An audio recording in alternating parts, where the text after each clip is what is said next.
Hello and welcome back to another episode of the Opportunity Podcast. I'm your host, Greg Alfering, the head of marketing over here at Empire Flippers. And today I am talking to Sabir from Growth by Sabir. So Sabir is I think probably the oldest hand in the e-commerce world I've had the pleasure of interviewing. He's been in the e-commerce world for over 25 years and has some crazy stories from the early days of e-commerce. And I'm just going to say it I didn't get to cover 75% of the questions I wanted to ask Sabir because he just kept going and going and going with all these, knowledge bombs basically. And wow, it was a very fun conversation. I would love to bring him back for another episode. So I probably will eventually bring him back for another episode because he's just one of those guys you can tell has an insane amount of stories in the space to share. But if you're an e-commerce entrepreneur and you ever wanted to know what does it actually take to go from low seven figures to eight figures, this is the episode for you. Now he has this whole thing called 8D, which are 8 dimensions of what you need to focus on with e-commerce growth and how to grow sustainably and profitably, not just chasing ever and higher revenue while your net profit disappears into a basement. But we mostly talk about the first D in it, which is really performance optimization. And there's just so much value in this conversation. If you are in e-commerce, I think you're in for a good treat here. So with that said, I'll stop talking and I'll see you on the other side.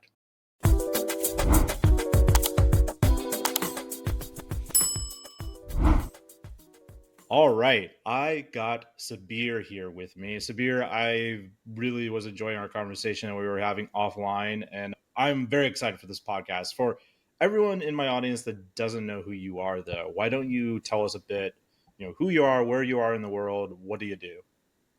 It has been an interesting journey. So let's start from there. So I'm Sabir Semerkant. I'm the founder of Growth by Sabir. I've been in the revenue acceleration business, I guess, of e-commerce for 25 years. Over $1 billion to my name in incremental sales in e-commerce, D2C, and Amazon also, and many others. I've done global e-com quite a lot. And even currently we do too. So let's do some name droppings, right? So co-founded VaynerCommerce with Gary Vaynerchuk in 2016. Worked with the sharks on Shark Tank, whenever they need any help, whenever they invest in a company and they want to show that sort of that incredible growth after 3 months or 6 months when one of the sharks invest in the company. So I'm one of those guys that you reach out to. I'm considered an e-commerce growth advisor. That's the term my clients use for me. They don't want to use consultant or agency or anything like that. I'm not either one of those two things. So, over the past 25 years, I authored a framework based on my experience on how to successfully grow businesses and grow them profitably, right? And we've had quite a few, for Empire Flippers, I think this is really highly relevant, quite a few nice exits, for our clients and stuff like that too. But my focus is not on the finance side of the equation, it's on the revenue growth side of the equation so that your company is set up as a successful company so that when you're trying to exit, when folks come to Empire Flippers, right, that they can have a nice payday from that.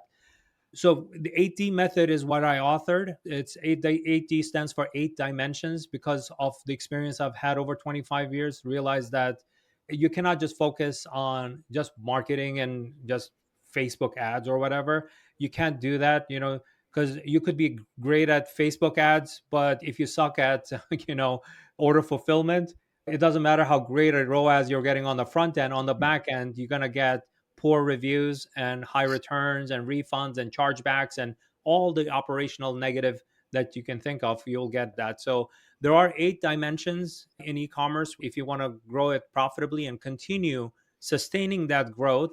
And one of the rules I have is when you work on something, it should give you a compounded benefit over time, so that it's not a hack that you can just do one thing today and tomorrow it stops working, right? One of those, oh, I watched it on TikTok. The guy said that you should do this creative, this audience with this thing.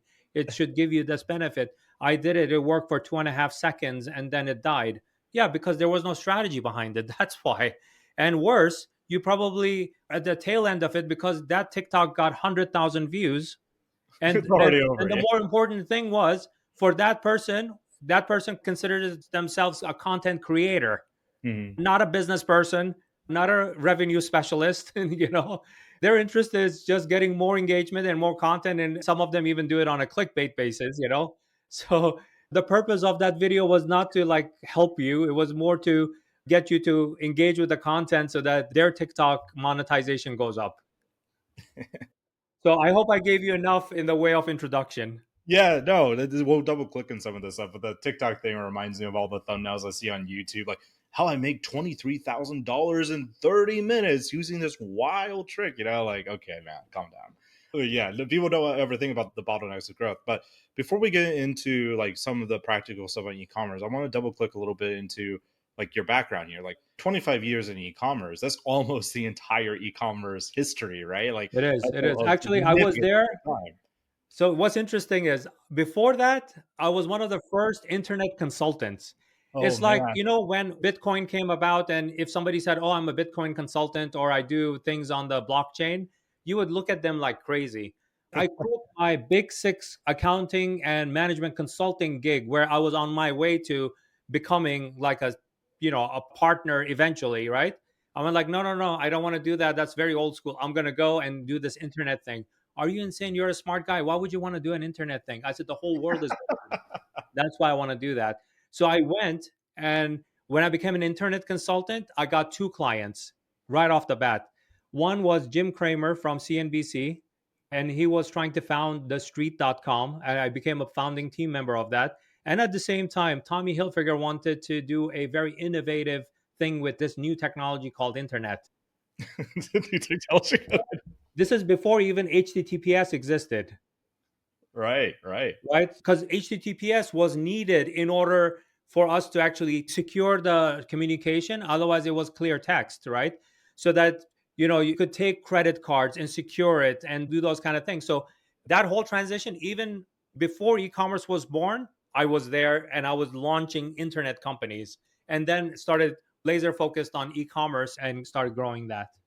When you started in e-commerce, did you automatically were you already in kind of this growth advisor kind of role, or were you No, heading no. up your So own brands during that phase? no.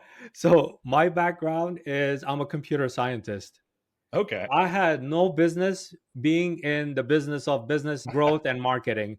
I had not taken a single course in college in a market except for economics 101 and accounting 101. And that's because the university required me to take that as a core requirement. So that was the only marketing, or not even marketing, was like a business Amazing. course that I had to take, just two, those two, right? And before becoming this revenue growth person, I was known as a different kind of a hacker. I was a coding hacker. I've written millions of lines of code. I'm fluent in over 20 different computer programming languages, right?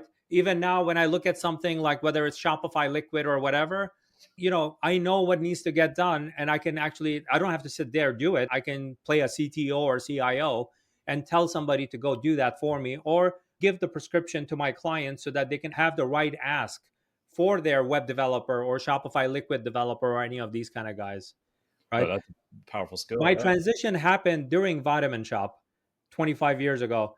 I was brought in because Jeff Horowitz, the founder, found out about my background and got in touch with me. And he thought that I was the guy who's going to do the whole business, everything, right? So I come in, he buys this bankrupt vitaminshop.com from the bankruptcy court. The assets are sitting in a physical warehouse in North Bergen, New Jersey. Gets me, goes like, I don't know what to do with this. We just got this and we fired everybody because the company went bankrupt and completely gone. So can you put this back together? Because having a technical background, I start putting everything together.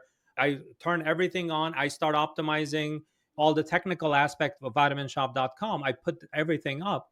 And then I go over to him. I go like, Jeff, who's my business marketing counterpart? I need to talk to that person so that the person and I, him or her, we will partner up to grow this thing, right? He goes like, what are you talking about? Give me a confused look.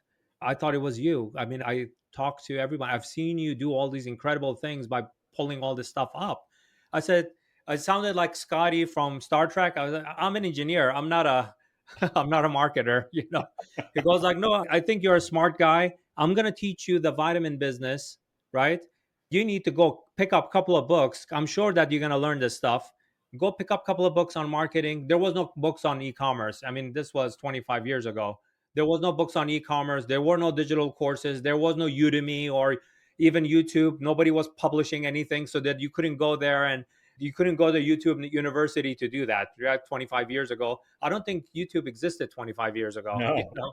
So I was actually beta testing Google at Stanford. So that was beta testing google.com, that's how long ago. So I go like, okay, as long as you teach me the vitamin business, I'll do that. So during the week, I would work on vitaminshop.com, and on the weekend I would go to, there was no Kindle, so I would go to Barnes and Noble in Garden City, New York, near a Roosevelt Field Mall. There's a big bookstore there. It still exists today. So I would go there, I would pick up a couple of marketing and business books. I would go to their coffee shop, sit there. They allow you to do that, right? I would flip through the books, have my notebook, and I would take notes, like the things that made sense to me.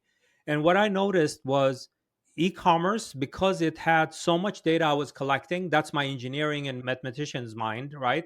Everything is a number. That's beautiful, right? Being a scientist, you want everything to be numerical, right? That's empirical, right? You know that if you do something, it will give you great results. If you do something it doesn't you change the variables, right? You change the variables and then you do other things. That's how I saw e-commerce. That's it, right? Not this fancy anything marketing, branding, anything like that. Even though in the AD method now, I've actually enhanced it over the past many years because I got really good at it, from branding and product positioning and all of those kinds of things too. So I would take notes on the weekend. Literally next week, I show up to work. Whatever I read, I was implementing it. That's I awesome. learned about life cycle marketing. I learned about recency, frequency, monetary value. I learned about gross margins and how you should operate a business and stuff like that. Like literally from the fundamental, without any kind of a bias from anyone else. Because if you work with the wrong people, you also get bad knowledge, right? Oh yeah. Undoing that bad knowledge is extremely hard, right? This is one of the reasons, like when I want to hire somebody new, right, for a role, I actually like to go and pick someone really extremely smart from a university, right? They have not had any kind of bad behavior yet. And then I would pour, if they're worth it, I would pour all my energy into that person to actually grow them. I've done that many times over. I would say hundreds of like pupils over time that I have grown, and they are now CEOs of their own agencies, or VP or SVP or EVP at fashion companies and everywhere. So I've had a lot of people like that that I've educated, that I coach them personally myself, right? So that they would not get polluted by wrong ideas or wrong tactics or bad behavior at all. I like that, man. I'm curious what happened to the vitamin store. I like my background. I think Seth Godin had kind of a similar background as you too, like not a traditional marketer route. Like me, I was an oil field roughneck, and I fell in love with marketing from a young age. Just like I viewed it as kind of like art in a way. So I really wanted to get into marketing. So I taught myself internet marketing while on an oil rig. I actually was writing so many like SEO articles for like about plumbing in Ohio and like roofing in Perth, Australia. Some really fun stuff. How I got started in it. But talk to me what happened with the vitamin shop. Were you able to pull it together? Like what's the ending of that story? So the ending of that story, so before it went bankrupt, vitaminshop.com, it was under $10 million. In my first try, 4.5 years, $52 million and profitable. And it was very rare for me to go to the CFO to ask him to give me capital for next year, because the funds that I had grown the business, the net cash flow, I was reusing that to continue growing that business. So it just became a unit by itself, that at 52 million, self-sustaining. And Vitamin Shop still exists. They have over 1,000 retail stores across the United States and some global markets. Now the business has grown well over $100 million in e-com and continue growing it. But it was a while ago, right? Right. I want to fast forward to today, but one final question on the vitamin thing. Like what did you do to grow it? Like what was the environment for marketing back then? Like what was the big idea for you? No, there was no one big idea. This is the thing, everybody looks for a magic bullet, right? There is no magic bullet. And funny that I say that, because it's the vitamin company, right? Everybody thinks that Layered there's a magic clarity. pill that you take to lose weight overnight so that you can fit into your bridal gown or whatever, right? No such thing. Or you'll get a bunch of muscles. There's no such thing as that. What I learned was that every single day when I showed up to work, I just wanted to improve one KPI. That's it. It could be better open rate. It could be, improving the affiliate program, just getting 1% improvement, right? And it's a very simple math. 1% improvement in 365.25 days is almost 37x growth in a company compounded over time, right? Now, if I say you go like Sabir, Greg says, Sabir, you're not a robot, right? Maybe you are a robot, but the rest of us are humankind. We get sick. You got sick just before this podcast, right? You know, we get sick. We want to spend time with our family. We want to take time off. Plus, you don't think about the bank holidays and the federal holidays and state holidays and city holidays and religious holidays. Okay, fine.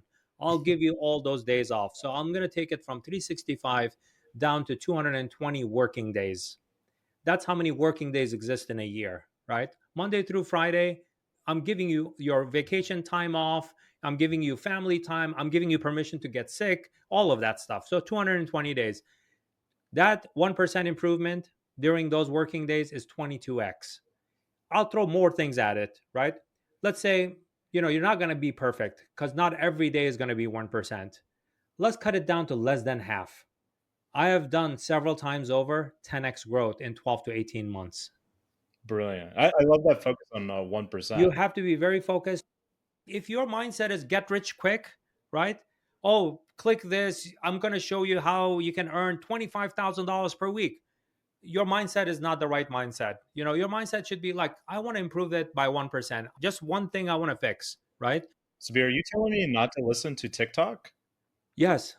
Yes. Brilliant. Don't Luckily, I'm listen not to the on TikTok. music or the TikTok is conditioning you. You can watch the TikTok if you want to, but put it on mute, because you don't want to be conditioned. It's very easy for us to be conditioned. And I can tell you this, the math behind it too. A consumer attention span in 2025 is 1.7 seconds, right? Literally, humans are so impressionable that in 1.7 seconds, I can engage you. And in every 1.7 seconds, I can keep you engaged, right? And this is where the brainwashing comes in. And conditioning conditioning a person comes in and stuff like that. You have to understand how vulnerable you are, right? That's on the side that you don't want to be.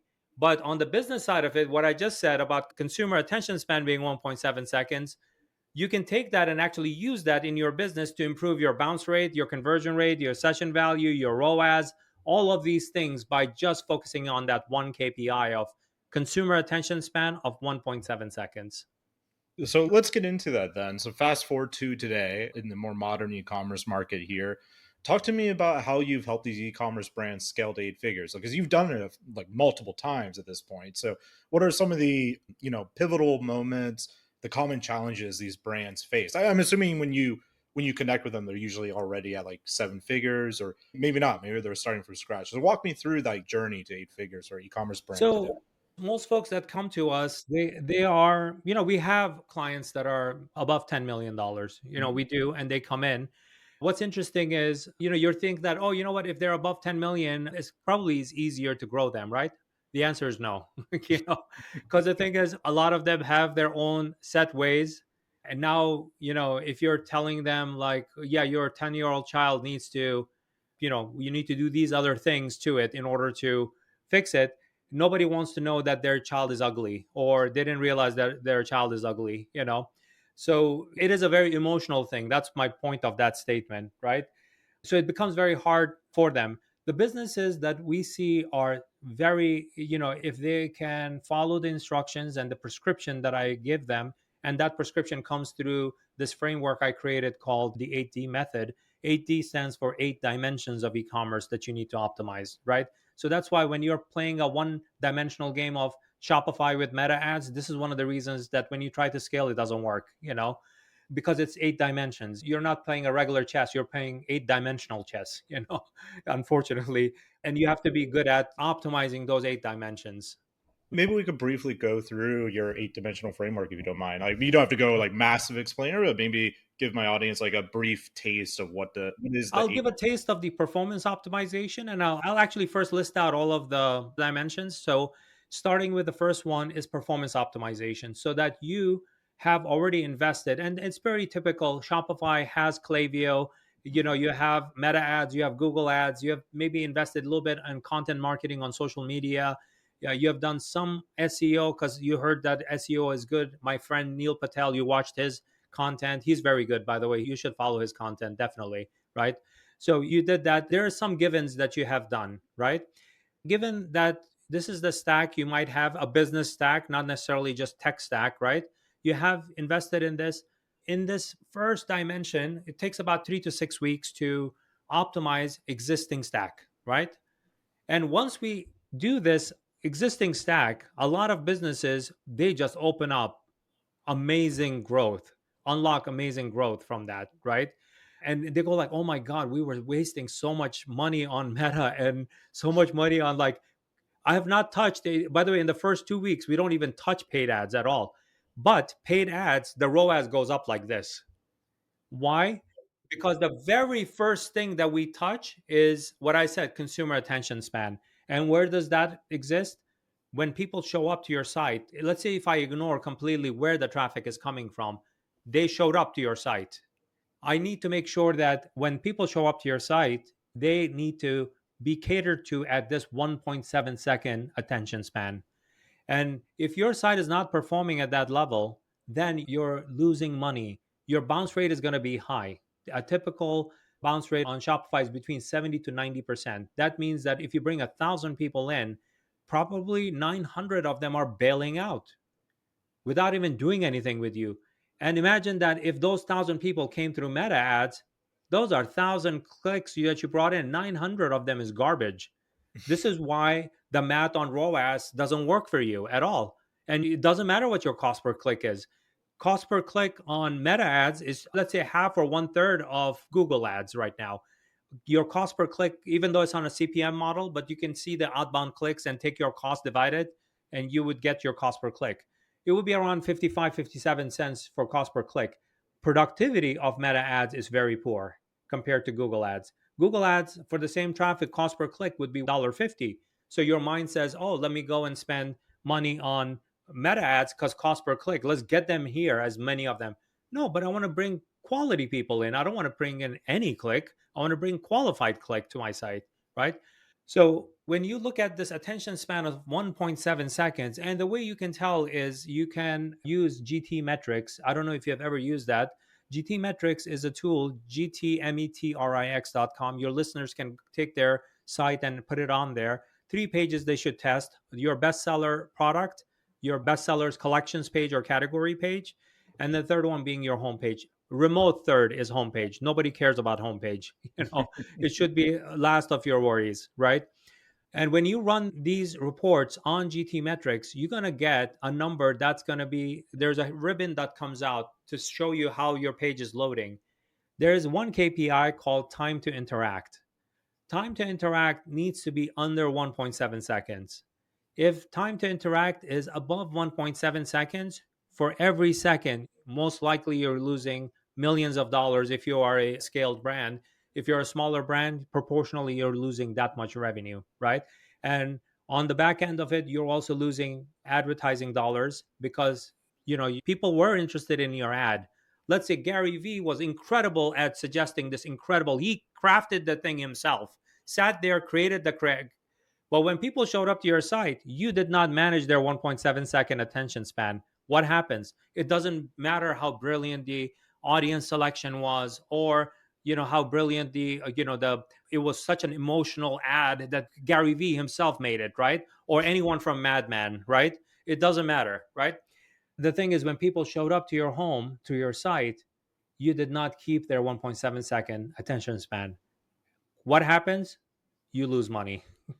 You lose money on the ROAS side of that equation, right? And just like that, the whole program, the whole AD program is fully prescriptive, right? So we go through all of these things. Each dimension takes about a month.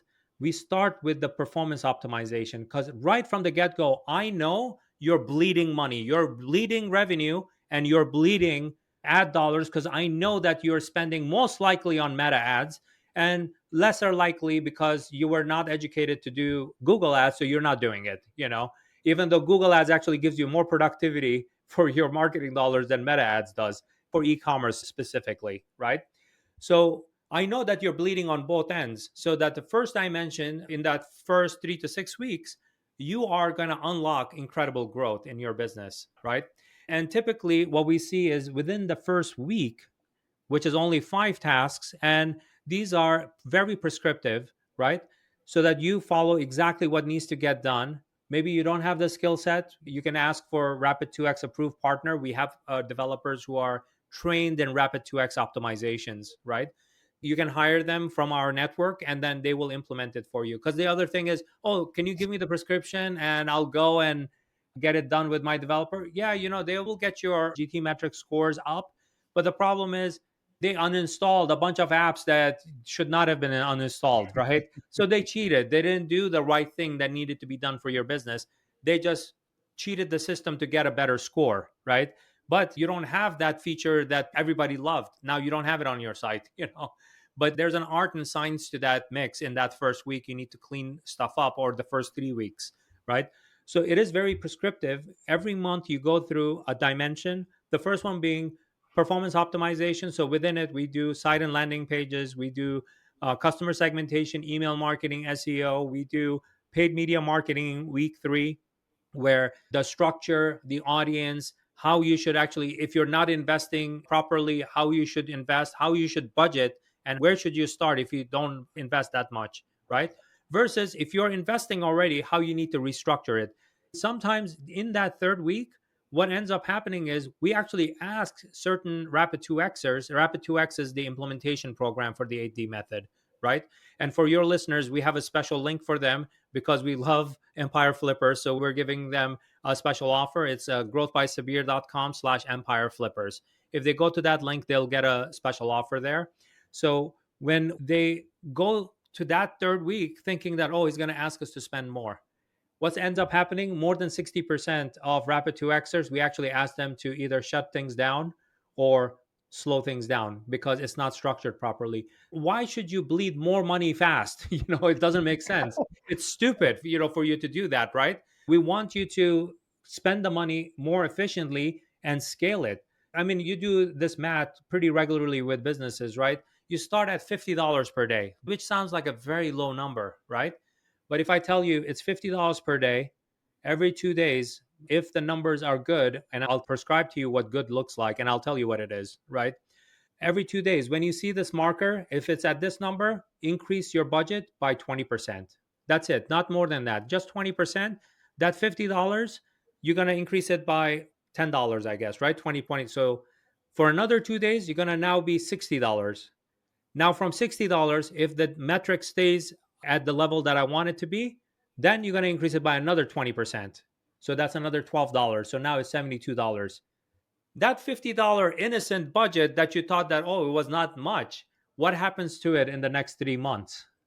Tell me the ending of the story. It just scales up every 2 days. You're increasing it by 20%, right? It's compounded. It's like, that as a kid, you heard about that thing. Like, if I give you a penny every day, Yeah, or if I give you $1,000 right now, right? It's two to yeah. the power of, right? The number of days. So that's basically it, right? If you do that, your daily budget that you started so innocent at $50 grows up like this. Now you're spending hundreds of thousands of dollars, but you're keeping that KPI. One of those KPIs, besides other things that you need to manage for the meta ads and Google ads, the minimum should be 2.5 ROAS. And the reason is that, and a lot of agencies hate me for saying this because they have coached and trained their clients to accept 1.5. Your business cannot sustain profitable growth if you keep on operating at 1.5. For most product categories across the board, I've worked with product categories across the This board. is a specific question I have for you, Sabir, on ROAS stuff. So, like, you see a lot of marketers flaunt that around, like, oh, 3.5, 4.5 ROAS. But your point, a lot of them is like 1.5 or 2x. And like e-commerce store owner, maybe it's not very, maybe they're kind of new or they haven't done a lot yet. They see something like 2.5 ROAS and they're happy. But in my view, like, you tell me if this is wrong, but in my view, like, 2.5 ROAS is great for a digital product with really high margins, but with e-commerce, like, yeah, return on ad spend, sure, but like that revenue isn't thick with the margin like it is with digital products. Like even 2.5 seems really low for e-commerce. Is that not true? So, like I said, it's across the product categories. And the reason it's 2.5 is because I'm assuming a 50% margin. Because I there see. are e commerce categories that give you 65 to 80% gross margin, right? But there are some that give you 35, 40% margin, right? That's the range. That's the range across the board. Yeah, there are some categories, extreme categories, like if you're in electronics, your margins are razor thin, for example, if you're Samsung or not Samsung, Samsung has a brand name now, so they're asking for Apple like prices, you know. But for others, it's a very difficult business. If you're in USB chargers and stuff like that, your margin is going to be razor thin, Wow. right? But your only marketplace that you can actually sell your electronics products would be on Amazon or Yeah. eBay, something like that. And then you're left with barely anything, to write home. Grocery items are like that too, right? That's the other category that's razor thin margins.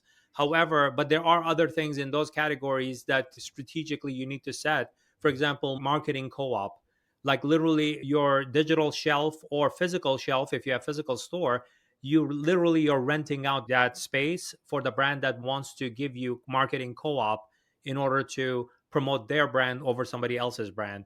That's where you're getting your marketing funds from in order to invest it. Or for most of those grocery item companies, they're and if you're a retailer of it, the marketing co-op dollars literally make it to the cash flow, basically, because selling the products is not making any money for you. This is why you get mistreated when you walk into a grocery store. Right. This is one of the reasons. Extremely low margin. There is no margin in it. Yeah, Trying to make it pay it with this cabbage. yeah. Let's keep going on the 8 dimensions. So the first one, it sounds like optimization. You say you First slow six them weeks, down after. yep, we're fixing everything that you have so that your business, at the current spend, at the current everything that you have, we want to make sure that you're getting the most juice out of this, whatever you're doing. Because for some of them, it's gallons and gallons of juice, because there was no work done. Some of them actually come to us and they say, oh, you know what? Last year we did some performance optimization with conversion rate optimization specialist guy, blah, blah, blah, blah, blah. And then we squeeze out another 75% growth out of that. Like, how much did you pay that person? Because that seems like the money burned. Because if I can squeeze out another 75% growth out of your business and you think that you did an optimization with another person in the past, there's something wrong with that, right? Maybe they didn't do their job, or maybe you were impressed because things were really bad and they improved it a little and you said, oh, 25% improvement. That was great, but I just squeezed out another 75%. No, it was not great. And if you said last year, that means that you took another 365 days of losses in revenue and ad spend, right? So the first 6 weeks, that's what happens, right? It's that cleanup, fixing things, right? And by the way, I want to address one thing because it's such a BS, when agencies tell you, oh, it's one and a half is okay. And what's the reason behind it? Well, once you acquire the customer, because it's new customer acquisition strategy, I'm on the back once end. you can sell them again. You want to acquire these guys and you want to sell them again. I'll give you a fact. 2024 results from hundreds of brands that went through Rapid 2X. This is their statistics. And anyone can run this report and they will become anxious and depressed when they run it. So I'm giving you a mental health warning right now to all the entrepreneurs, Triggered. right? Go into your Shopify, click into admin, click on customers, click on segments, and put in number of orders equal to one. No boundaries, just equal to one. Just people who purchased only one time from you in their lifetime. That number is what I call one hit wonders. You know, Mambo number five, Macarena, Oh yeah. Gangnam Style, those are one hit wonders, right? So, one hit wonders. These customers came to you, according to your agency, they came and they bought from you. Yes, they did, right? But probably at one and a half ROAS. So, you already lost money on that one and a half. And the argument, oh, you're going to be able to remarket to them. The fact is, more than 70% of your customer database, not excluding prospects, right? Just your customers, more than 70 to close to 80% of your customers are one hit wonders. They went on a coffee date with you once. It was not even a proper date, it was just a one time coffee date. Okay. There was no commitment. That is depressing, but also I think that is great to bring up. You were just reminding me of a story of an agency owner, actually. He was in New York. he was giving this presentation to this company, and the company owner was like, his like marketing dudes with him, right? And they were talking to the agency owner, and like, oh well, we don't do any of these type of new ads because like these ads get like the best return on ad spend, like it's just like crazy good. And so the agency owner looked at what they were spending, and he's like, well, I can tell you why you guys aren't getting any new customers. It's because 100% of your marketing is just retargeting. You're only retargeting people that already came. Like, of course you're not getting any new customers, and of course it's going to be the best. They already know who you are. Yeah. It solved this massive problem. Like, why can't we get new customers? Like, maybe because you're not targeting anyone new. No, at least in Yeah. that scenario, at least if they are retargeting, right? Is there a better way of retargeting, right? Can you do Klaviyo emails and Mhm. SMS? In fact, I'm going to shock you right now, right? In 2025, it's cheaper for you in the United States. It's cheaper for you to send a postcard through mail to your customer, each postcard, versus cost per click on Meta ads and cost per click on Google ads. Think about that. That is 25 years wild. ago, I have been able to make that statement. In 2025, we actually tested this with multiple clients, and that's a fact. It's cheaper to send a postcard through mail, your consumer in the United States and the UK also, by the way, we tested UK also, than it is for you to get cost per click, just a click, to come to your site. And And the ROAS on the postcard is better. Yeah. multiples, not percentage, multiples by 2 to 4x multiples of the ROAS that you get from Meta ads or Google ads. I'm so glad you brought this up because I'm a direct response like marketing nerd. Like that's how I learned marketing, was reading all the direct response like dark lords of marketing, right?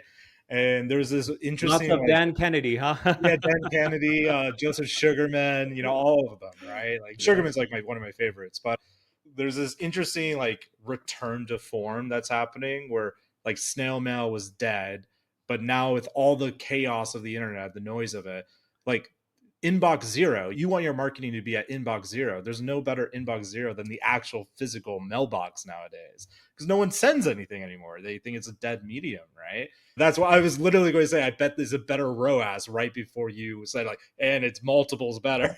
So that's very And interesting. also, those folks may have opted out of the digital Right, right. communication, right? So your best customers is possible that, after they place, don't email me, don't SMS me, right?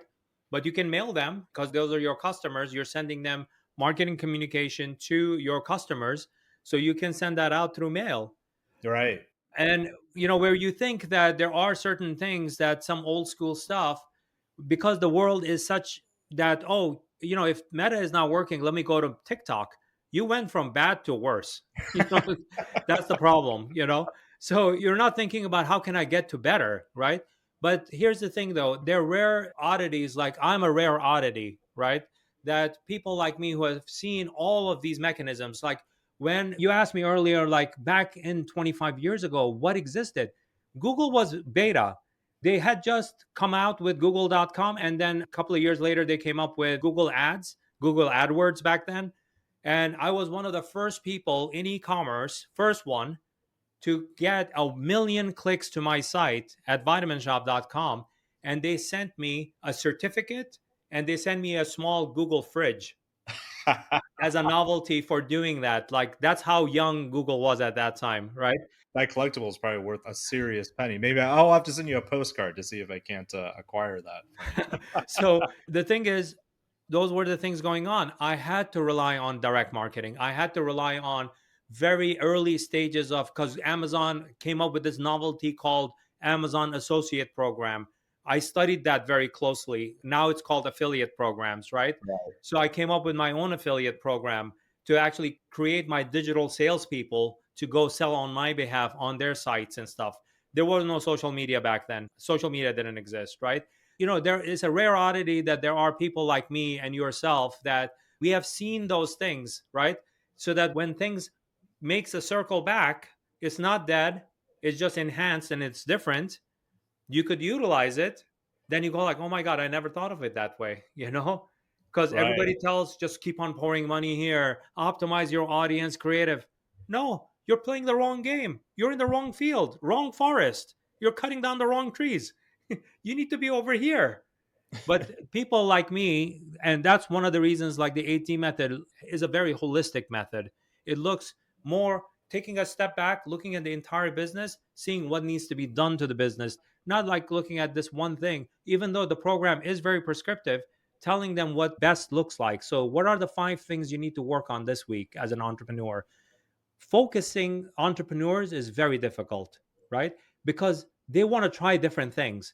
But once they're focused on things that they know in that first week, when they see these 5 things they implement, 79% improvement in their revenue year over year, they go like, okay, I need to pay attention here. I need to ignore everything else. All my other business priorities is garbage. This is Tunnel where I vision. need to pay attention. 79% is pretty serious stuff. It's not like, well, we Absolutely. saw a 10%, 15%.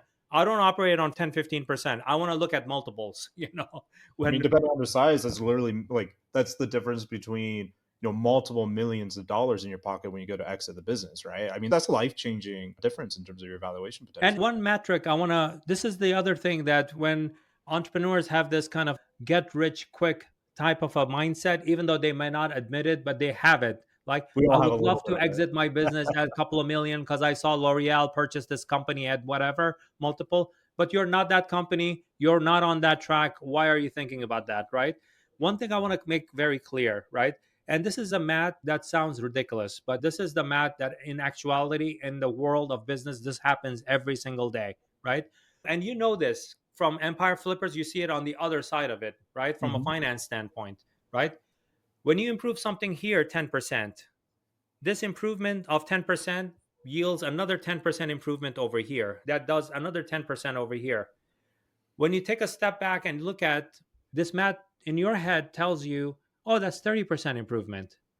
It's not 30% improvement. Much, much more. It's 3x improvement in your business. So when you're thinking of gigantic numbers, don't do that. Don't think of it. Think of what can you improve, even it sounds like ridiculously low. Your open rates on email, for example, if you improve it by 10%, your open rates, forget about everything else. Let's say all of your call to action, your graphic quality of your email, your text writing, your copywriting skills are garbage. Let's call it that, right? Whatever you're getting as a click through rate right now, let's keep all those constant. You just got really good at the subject line and your segmentation, right? That dictates your open rate, right? You improve that by 10%, you improve it by 1%. That's the name of the game. It's e-commerce is a game of 1% improvements over time. And the work that you do should be fundamental, not that you're doing it just because some arbitrary monetary budget you want to increase it, right? And what you do is Q1 through Q3, that's your lab. Do a great job of doing that. And if your business is dependent on Q4, Black Friday, Cyber Monday, and stuff like that, when you enter that arena for that tournament, right? And I'm going to use analogy here from Karate Kid, right? When Danielson walks into that tournament because Q1 through Q3, you really trained really hard with Mr. Miyagi, right?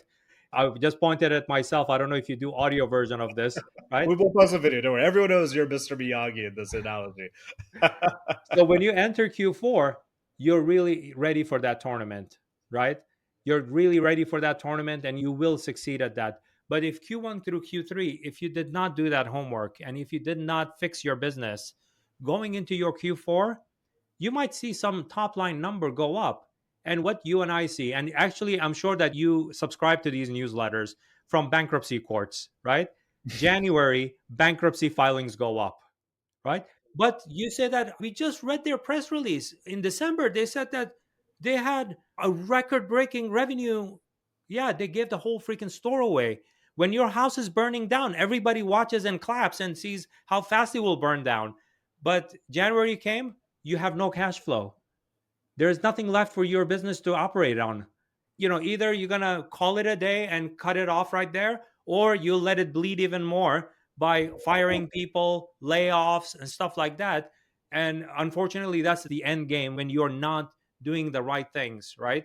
And one of the biggest mistakes, and I brought up the holidays for a reason, every business obsesses about 50 off, 50% off, and store wide. Where are you funding that 50% off from? I know that Shopify technically, and coming from me, I'm telling you, I'm a computer scientist. I know I can click, click, click, 50% off. But that money needs to come from somewhere. The funding needs to come from somewhere. If that funding is not funding your discount, Greg, if you had a barrel of money that you could only use for giving cash away, and that's what you're doing, that 50 off is that cash, or 30% off throughout the year, or doing 15% off, welcome email, give me your email, I'll give you 15% off. Why? you know? Yeah, you have touched on so much different stuff right there, dude. But like, I just want to touch on a couple things what you said there. One, I agree with you on the 10% thing, the 3x. And like the student of yours that talked about like selling to L'Oreal, I want to be like that person who got back to L'Oreal. Like, I see this all the time with like our entrepreneurs are selling their business. They dream of this like massive Silicon Valley Payday. style exit. It's like, dude, you don't need that. Like, I have a customer of mine. He sold 10 businesses through me. Not a single one of them was over $1 million, and now he has like well over $10 million in net worth from those X's, like 700K business here, 900K business here, all that kind of stuff, right? Just like good, decent multiples. But the big thing you mentioned there is like unsustainable growth is so massive, dude. I had a client, he ended up buying millions of dollars of businesses from us and from other brokers too. He became a $1 billion company with the whole Amazon FBA aggregator craze. I'm sure you're aware of those. Like that Yeah. whole buzz. It was so unsustainable what they were doing. Like just growth at all times. Like, yeah, record high revenue numbers and also record low profit numbers, which Or yeah, non-existent. non-existent. It's in the basement. Numbers are in the basement, right? So I think that is super good. And the final thing you said, I think is so important for the audience to like focus on is the discount thing. I have so many friends. Maybe it's like a confidence issue entrepreneurs have, or at least my entrepreneurial friends have, is like, oh, I got a discount. I got a discount. Like, why? Why do you got a discount? You like, are you not valuable enough to charge full price? Like, why? Because your product is on. Oh, first question. What determined your price? Like one of the dimensions Yes, is pricing, actually. When we go through the pricing dimension, 80 to 90% of my, the companies that go through the Rapid 2X, their heart starts beating like this. Because they heard, they were trained, coached, 10% off, 15% off, yeah, 30% yeah, off, BOGO 50% off, 40% off. I come along, go like, you just told me that your product has these three unique features that nobody else in the world has. Do your customers care about these three things? Yeah. Why is your price lower than everybody else? Oh, because we're trying to get market adoption, blah, blah, blah. Who told you that? Who told you that that was a good idea, right? Who told you? Oh, yeah, we worked with an agency. Okay, how was that agency getting paid? Oh, when we spent on meta ads, they would get 14% of the media right, spent. right, So their interests are not aligned with you, and you're listening to their recommendation. They're getting paid how much you pay meta ads, not how much you make. right. Of course, they will tell you that your store should be on 50 off, you know, because they just want to show an incredible ROAS, another great case study of garbage, basically, right? Ah, And you are the one who's suffering because of it. Your business is suffering because you have nothing to show, right? And this is one of the reasons, actually, what's interesting is that, when you are going, that journey is very different for 0 to 250K. 250 to 500K, mhm. 500K to a million, million to 3 million. There's also 1.5 million in the middle there too. 3 to 10 million, 10 to 30 million, 30 to 100 million. At every one of these steps, there is a gap. What is that gap? It's your knowledge gap as an entrepreneur. You are not going to be able to go to that next level because you lack something. What got you there? That's a saying that you hear and you think that, oh, that's what everybody says. The reality, I'm going to hit you with reality. What got you there is not going to get you there to the next level Yep. because you're doing the things that you were doing. It's like, when we went through school, right? When you were in that sixth grade, sixth class, right? That's elementary school still. Now you have to go to intermediate school or junior high, seventh grade. At sixth grade, you go like, oh my God, I got elementary school down. I'm the coolest kid. I have a bunch of friends. I know what to do. I know all the teachers. Now, oh no, you have to go to seventh grade.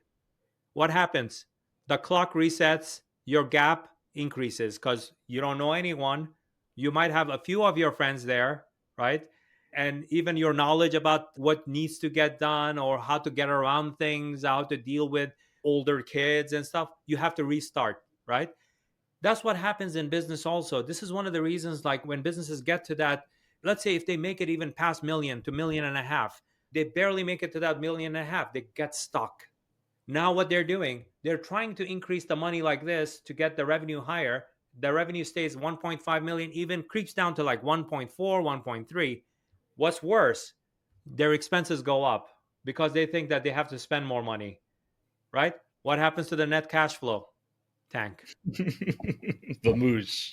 Because you're playing the same game you were playing up to 1.5 million doesn't apply anymore. You need to scale certain aspects of your business in order for you to take it to from 1.5 out. One of the case studies from 2024, because I know entrepreneurs always are very skeptical. That's my favorite word, by the way. Are skeptical. Oren Brothers from Netherlands, men's jewelry brand, right? That's a very niche business to be in, right? They were stuck at $1.5 million for years, right?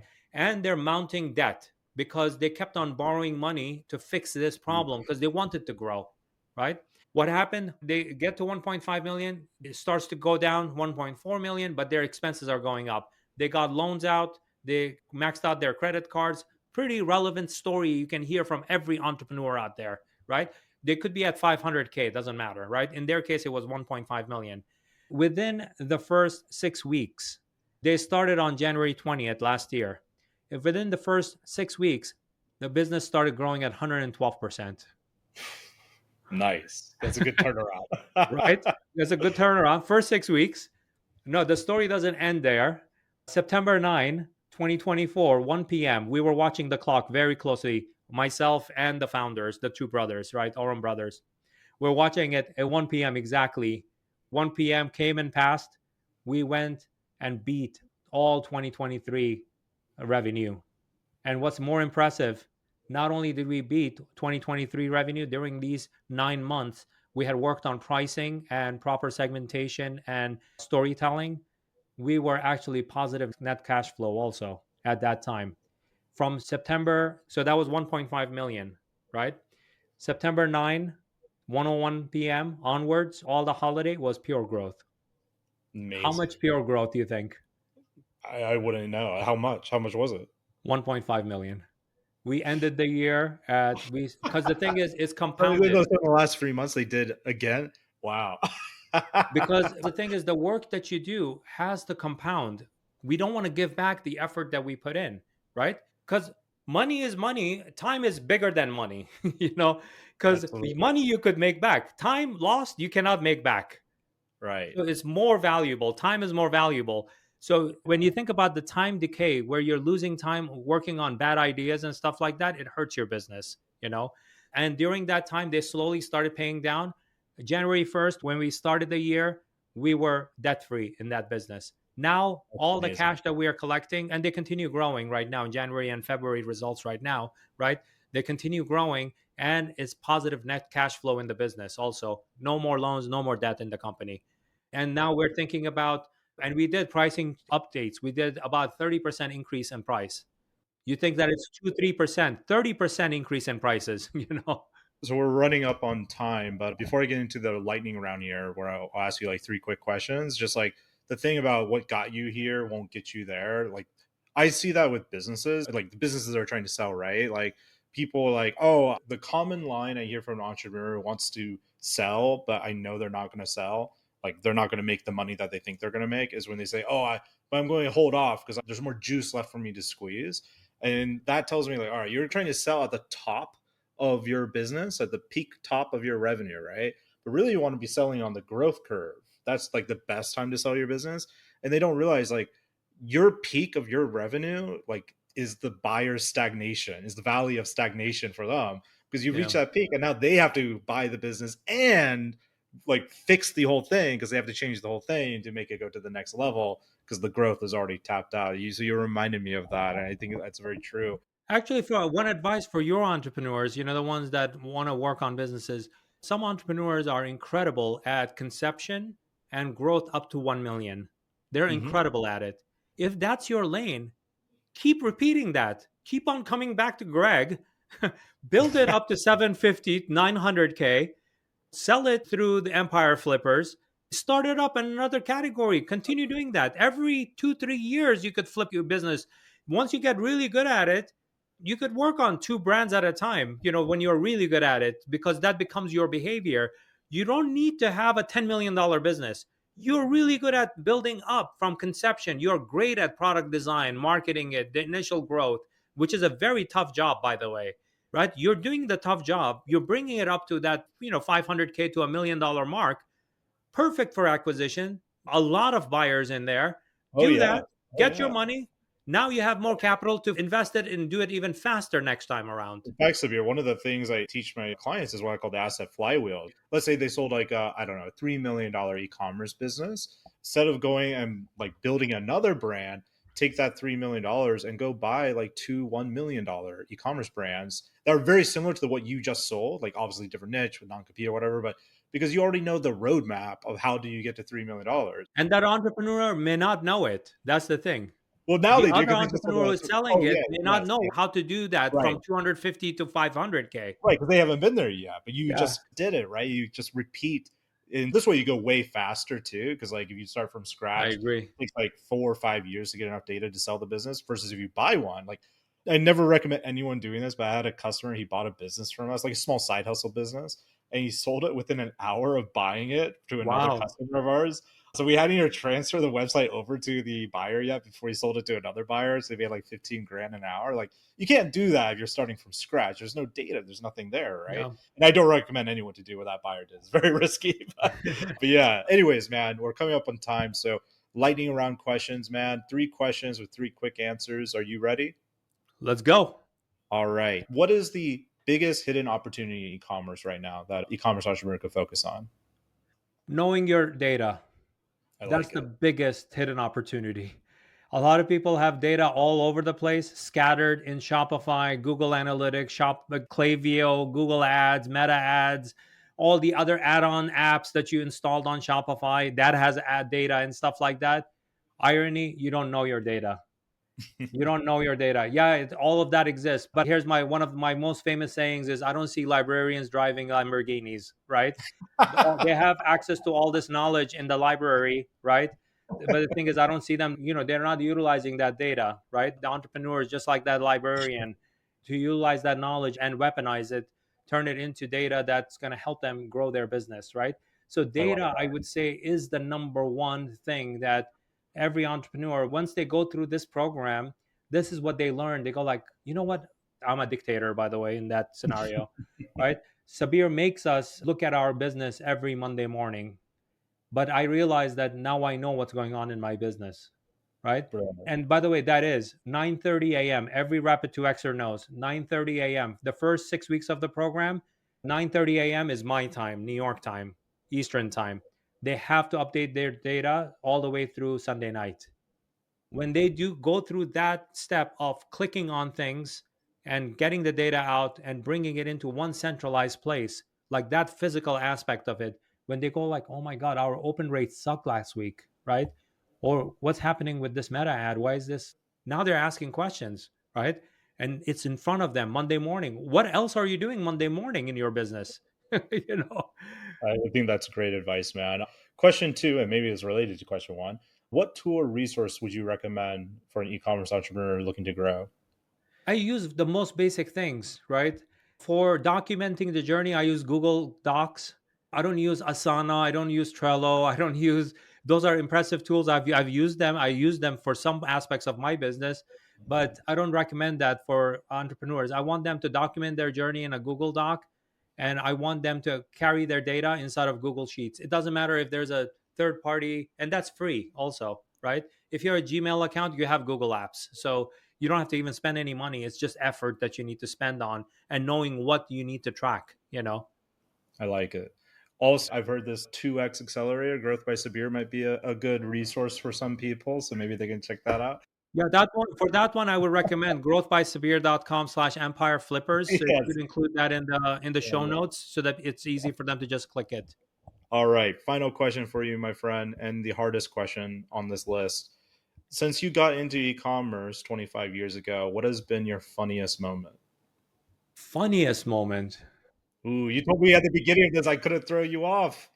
You look a No, little no, off. no, no, no. Funniest moment is interesting. No, this was a good question. I've had horrifying events happen, right?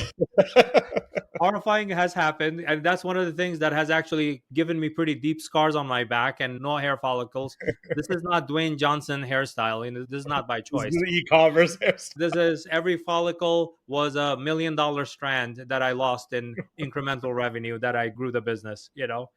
Funniest moment. There are so many. I mean, it's been 25 years. I'll give you a simple one. This is a very simple one, right? Sure. And this has to do with performance optimization, right? We were going through, just like everybody does in the program, going through and optimizing the site. One of the parts of it is actually rationalizing your apps that you have installed, right? So for this, to me, it was funny. It's a technical funny, it's a nerdy funny, right? This Rapid 2Xer had 3 live chats installed on their store. 3 live chats. So think of like Looks, Yotpo, and another one like Shopify Chat or whatever, right? They should have one. Why do they have three, right? The irony was when you went to their site, there was no live chat enabled on the site. None. Brilliant. And what makes it funny is that's one of the drag downs you have on the site. Like that's the attention span because that app, that JavaScript needs to load on the front end for the widget to appear to the consumer. On the back end, it needs to do the administrative stuff to actually set up the whole queue for chatting and stuff. 3 times as much, but zero, right? Not being used at all, right? There are things like that that happen pretty regularly, unfortunately. Like one of the things that everybody takes it for granted that they should always install Google Analytics. And then I go like, okay, great. Can you give me access to Google Analytics? They go like, well, the thing is, the developer we hired 3 years ago, he had the login. So Google Analytics is collecting data for your site and you as the owner don't have access to that. I mean, that story you could repeat it even with agencies. We hired that freelancer, he installed this app, we have no idea what it does, so why do you still have it? you know or we hired this agency, they needed to install this add-on in order to get the data over to their dashboard. Okay, are they catering to you? No. When was their last interaction with the brand? Oh, 5 years ago. For 5 years, you're giving them free data about your business and you're worried about confidentiality of your data? There are a lot of things like that that happen pretty regularly on a daily basis. You'll like this. I have a friend who used to work at Empire Flippers. Now he's a business broker, like more traditional, like brick and mortar businesses, right? And he was representing this one business. He asked her, like, "Oh, so why haven't you updated your prices in the last 8 years?" And she's like, "Oh, I don't know how to log into my WordPress site to like update the pricing." Like, wow. And I think she was paying like 200, $400 a month for hosting. Like, obviously, it was some kind of like raw agency deal, probably, how she got set up on that. But like, damn. That's 15 That's bucks a wild. month, not to $400. Right, One right. lesson, by the way, even though we're joking about this, one lesson that the entrepreneur should take away: everything that they own is intellectual property. They need to own it. They need to be the owner right on that account. And Mhm. anyone that works for you, whether they're your employee, they are your VP of marketing, doesn't matter. It could be freelancer, it could be agency. You need to give them collaborator access, right? Not ownership access. It shouldn't be that, oh, we hired an intern. She was really good at TikTok, so she set us up. No, you should have set it up and then given her permission to use your account. Now she has gone on to back to school and God knows she's gotten another job or whatever. That's it. You lost touch. Now, that domain name was their brand name, actually, by the way, on TikTok, that account that they had. Now they have to set up some other arbitrary secondary quality name. That's your intellectual property. That's the advice there, even though it's a joke, right? And it's funny. The thing is, when you're on the other side of it, it's not funny. If you are two owners, both of you should have ownership rights because things happen, life happens, Oh people yeah. die, people get divorced. These are realities that I also face in across so many businesses that I touch, right? And if the other person set it up and the second founder didn't have access to it because they said, "Oh, I'll deal with business and marketing, you deal with tech." right? And they put all account setup on the tech, and that horrible Mac truck, somebody should sue that company, by the way. That Mac truck hit that founder, and boom, all of your accounts are now in jeopardy until you Yeah. can go through the court system and approve that you guys are co-founders and all of that. Your company is stale and it could die, going through that kind of a court system and stuff. So it's a good advice to like own it or co-own it if you are co-founders, and then you guys should be very careful who you give access to, and at the same time take away access once they no longer are touching your brand. Yeah, maybe even keep like records of all those contacts, like either physically printed off or somewhere safe where like you can access all of it, Something right? like one password or LastPass Yeah, allows you to LastPass, do secure secure note. things. And if you pay for the business account, I think it allows you to Yeah, share that yeah, account with your co-founder. Do that, something like that, so that it's not going to be a disaster when, God forbid, anything accident happens. for sure. Well, Sabir, this was an absolute blast, man. I didn't get to like 75% of my questions, so maybe we can have you on for a part two if I can hoodwink you into it. So, but I really enjoyed this conversation. Dude. You're dripping with knowledge. I I really, enjoyed being here. especially enjoyed to hear about the early days of ecom with the vitamin company. So that was cool. But for anyone that wants to pick your brain, man, where can they go and connect with you? Where should we be sending them? So the ideal place is just go to growthbysabir.com/empire flippers, right? Go there, go through that. I have a ton of content on the site. They can apply to the Rapid 2X program to see if it's a fit for both of us, right? Because we don't take on everyone, right? Mhm. And if they are not a fit, my team is great at pointing them in the right direction. We have a online community that's much more affordable that they can be part of it. I do 2 live events in that community pretty regularly, and I'm active 5 days a week on the community on school, right? I'm there. And I'm on Zoom doing live events almost, 4 out of 5 days out of the week. And lots of podcasts with partners like yourself. Well, cool, man. We'll put all those links in the show notes and hopefully get you back on for round two, man. It was a pleasure. Definitely. I can talk about so many things, and thank you for having me. I really appreciate you. Glad to have you on, man.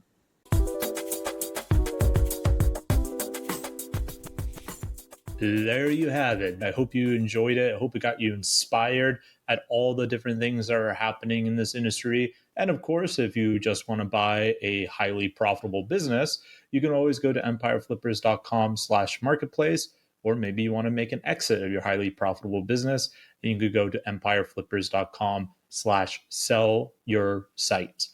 I've been your host, Greg. If you enjoyed this episode, make sure you leave a review, give us a like, a follow, share it across social media. Talk to you all soon. See you on the next episode.